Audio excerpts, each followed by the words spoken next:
Hello বন্ধুরা, তোমরা সবাই কেমন আছো? আশা করি সবাই খুব ভালো আছো। দশমীর দিন আমরা তাহিরপুর ঠাকুর দেখে চলে গেছিলাম বাতকুল্লা ঠাকুর দেখতে।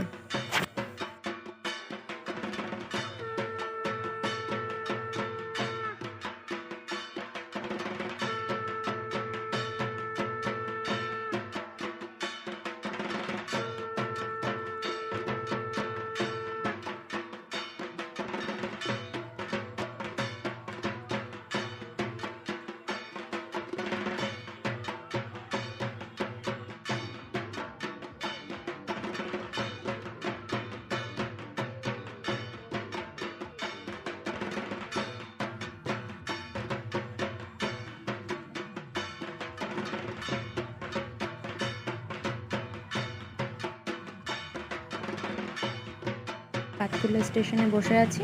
রাত 1:30টার ট্রেনে আমরা চলে যাব কল্যাণী। পরের ভিডিওতে তোমরা দেখতে পারবে কল্যাণী ঠাকুর দেখতে।